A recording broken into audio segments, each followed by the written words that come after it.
হযরত কাআব বিন মালিক রাদিয়াল্লাহু তাআলা আনহু থেকে বর্ণিত, তিনি বলেন যে রাসূলুল্লাহ সাল্লাল্লাহু আলাইহি ওয়াসাল্লাম যখন খাবার খেতেন, খাবার খাওয়া শেষে তিনি তার আঙ্গুল চেটে খেতেন। এটা একটা সুন্নত। দেখুন, আমরা যদি খাবার শেষে যখন আমরা হাত দিয়ে খাবো, খাবার শেষে যখন আমরা আঙ্গুল চেটে খাবো, দুইটা বড় বড় আমরা ফজিলত পাবো ইনশাআল্লাহ, বা দুইটা বড় বড় লাভ হবে। তার মধ্যে প্রথমটি হলো যে খাবার শেষে যখন আপনি আঙ্গুল চেটে খাবেন, এতে করে আপনার হজমে যে প্রবলেম হয় সেই প্রবলেমটা আপনি ফেস করবেন না, আপনার হজম অনেক ভালো হবে ইনশাআল্লাহ। দ্বিতীয়ত হচ্ছে আপনার কোনো খাবার অপচয় হবে না। আল্লাহ পাক রব্বুল আলামিন ইরশাদ করেছেন, যে ব্যক্তি অপচয়কারী সে হচ্ছে শয়তানের ভাই।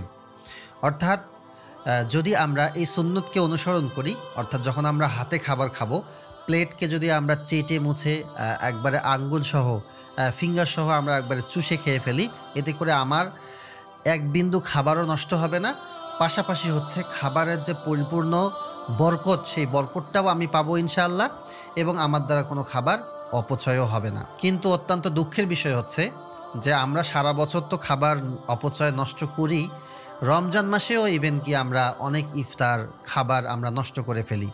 হ্যাঁ, বিশেষ করে আমরা যারা চামচ দিয়ে খাবার খাই, সেক্ষেত্রে দেখা যাচ্ছে আমরা অল্প কিছু খাবার খেয়ে অনেকগুলো খাবার নষ্ট করে ফেলি।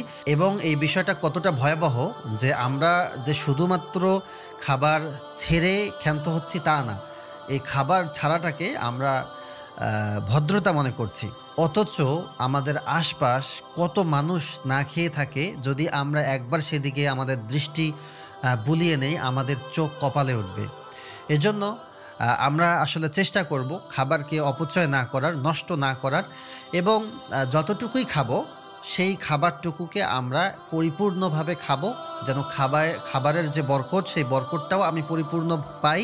সুন্নতের উপরেও যেন আমি আমল করি, এবং যখন আমি হাতে খাবার খাবো তখন আঙ্গুল সহ আমি চেটে খাবো ইনশাআল্লাহ। এতে করে আমার সুন্নতও আদায় হবে, আমি স্বাস্থ্য বেনিফিটও পাবো, এবং অপচয় থেকেও বেঁচে থাকতে পারবো। তো আল্লাহ পাক রব্বুল আলামিন আপনাকে, আমাকে, আমাদের সকলকেই এই হাদিসটার উপর আমল করার তৌফিক দান করুন, অপচয় থেকে আমাদেরকে হেফাজত করুন, আল্লাহুম্মা আমিন।